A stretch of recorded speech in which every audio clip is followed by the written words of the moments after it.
I'm David Volk for Chin Music, and today's post is Project 2025 the airplane passenger sitting next to you who won't shut up? Because they just have to share. Have you ever had a flight where you sat next to a passenger who wouldn't shut up? Or maybe you sat next to that kid in class who would talk and talk and talk until you stopped paying attention. Maybe even your church has a clergy person who drones on and on until you fall asleep and miss the most important part of the sermon. I imagine the conversation going something like this. Airplane passenger next to me. So then I saw the Mona Lisa, but I didn't see what all the fuss was about. Then I went to the Eiffel Tower. Oh, look, the wing is on fire. I took the stairs instead of the elevator. By the time I got to the top, I realized the elevator would have been better. Me. Wait, what was that you said? Passenger. That I should have taken the elevator? Well, I should have. It was a long walk. Me. No, that thing about the wing. Passenger. Yeah, just look out the window. The fire is right next to you. Anyway, where was I again? I imagine the guys who wrote Project 2025 are like that. They are so full of themselves and what they know that they have a need to show you that they know more than you by burying you in details that you aren't interested in. Then they'll remember a distressing detail and throw it in as an afterthought before returning to showing you how much more they know about the executive branch than you do. Here are just a few modest examples of what I'm talking about from the book. Badges? We don't need no stinking badges. When a new conservative president takes over, there probably won't be enough time to bother with the investigations that go along with getting new hires the clearances they need to get a look at secret stuff. So, 2025 recommends cutting the number of people required to have higher level clearances. Notice that the group isn't saying there should be fewer people having access to that information, just that fewer people should get those clearances. Gosh, more conservative, pro-Putin appointees getting more access to secret information when our allies are under threat. What could possibly go wrong? Your annual review. And while we're at it, the group feels it might be a good time to review all the assumptions behind the country's current military strategy. You know, like Putin bad, Western Europe good, dictatorships bad, democracies good, and National League good, American League bastardized ball. So so they feel that it's good to review all the assumptions behind the country's current military strategy and bring it into line with the new president's goals.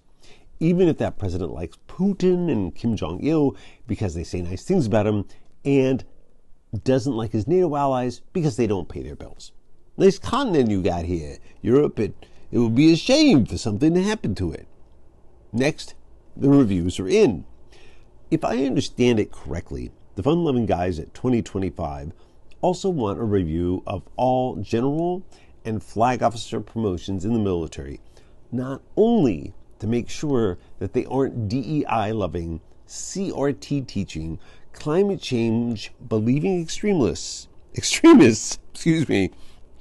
but also to make sure they agree with the president's goals. A military filled with generals who are loyal to a president who wanted to use the military to shoot protesters over those who have declared loyalty to the Constitution. What could possibly go wrong? I feel like I keep saying this. I can poke fun at a lot of these, but this one, it scares the shit out of me. The attack of the yes men and women.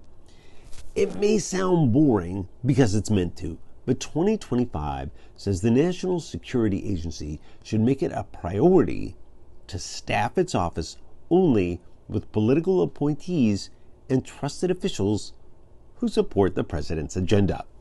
That includes returning staffers on loan from other departments, to their original offices, quote, so that the new administration can proceed efficiently without the personnel landmines left by the previous stewards. And, as soon as possible, should replace all essential detailees with staff aligned to the new president's priorities. Okay.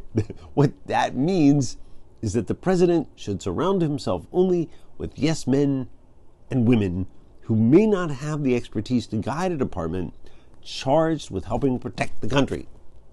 Gosh, what could possibly go wrong? Have I said this somewhere before? Then there's setting a new standard. Are you still awake? Hello? Hello? Is this thing on? No, let's talk about the exciting National Economic Council, woo, which helps the president carry out his economic policy and advise that president on who to appoint to key posts, including those in regulatory agencies. Yeah, I can just see your eyes rolling in the back of your heads right now. In the past, there's been this thing where a few of the appointees hang around from previous administrations just to help out. Just, to show where the bathrooms are and how the light switches work and, where their offices actually are. Not if 2025 has its way because, as it says, quote, the financial regulators are run partly by civil servants who often resist a conservative administration's policies. Gee, I wonder why. They want to make sure that all of the economic regulators are loyalists too, eliminating many checks on the power. So, if the next guy decides he wants to move our country's economy to a Swiss cheese standard, as opposed to the gold standard of former days, don't be surprised if a few regulators oppose him.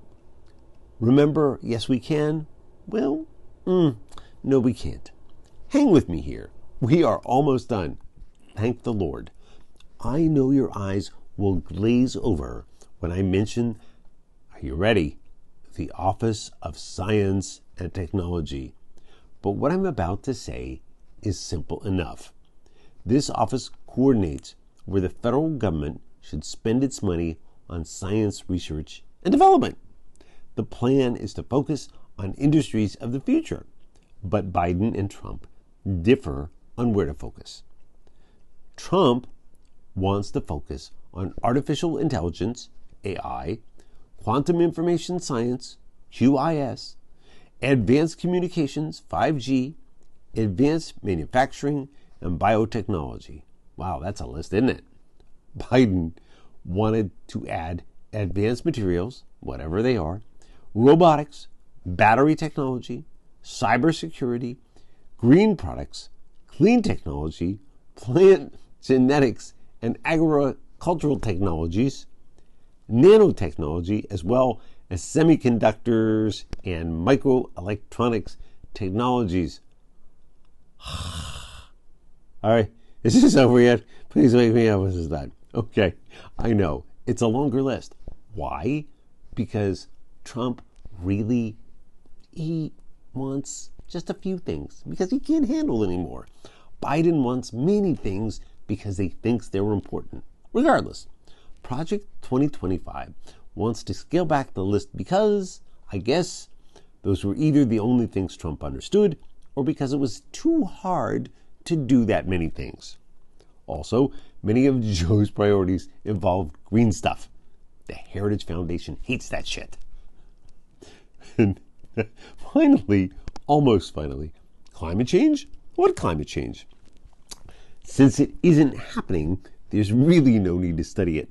2025 wants the president to issue an order scaling back climate change research and programming. Also, when the president is considering climate change legislation, he should be able to listen to a number of experts, not just scientists. For example, Project 2025 wants him to be able to listen to people from the oil, coal, and other industries that definitely aren't contributing to this thing that definitely isn't happening. And finally, take that, Dark Brandon.